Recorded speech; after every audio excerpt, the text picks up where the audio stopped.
बिस्मिल्लाहिर्रहमानिर्रहीम। अस्सलाम वालेकुम नाज़रीन, उम्मीद करती हूँ आप सब लोग खैरियत से होंगे।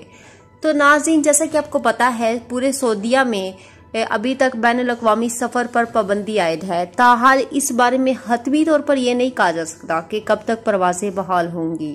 उर्दू न्यूज़ की कायरीन की जानब से सऊदी अरब के मौजूदा हालात के बारे में मज़ीद सवालात भी हुए हैं।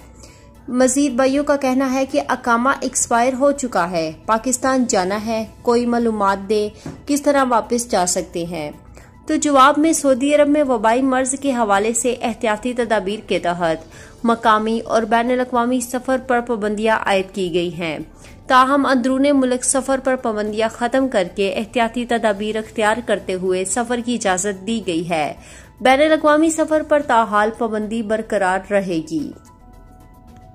नाज़रीन, जैसे कि आपको पता है, सऊदीया में जैसे हालात चल रहे हैं, तो अभी तक जो है वो बैनुल-अक़वामी परवाज़ें ओपन नहीं हुई। जैसे ही हालात सही हो जाएंगे तो बैनुल-अक़वामी परवाज़ें खुद ब खुद ओपन हो जाएंगी और आपको सबसे पहले बता दिया जाएगा। जैसे ही सऊदीया की तरफ से सऊदी वज़ारत जो है वो ऐलान करेंगे, हम सबसे पहले आपको बताएंगे।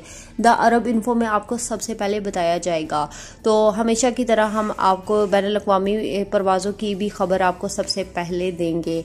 तो हमें लाइक कर दिया करें, चैनल को सब्सक्राइब कर दिया करें। इतनी मेहनत से हम आपके लिए वीडियो बनाते हैं, आपके लिए खबरें लेकर आते हैं, तो हमें ज़्यादा से ज़्यादा आपकी सपोर्ट की ज़रूरत है। ज़्यादा सपोर्ट करें। हमारे 50,000 सब्सक्राइबर पूरे होने वाले हैं, तो जल्दी से पहले लाइक कर लें, जितने हो सके उतने लाइक करें।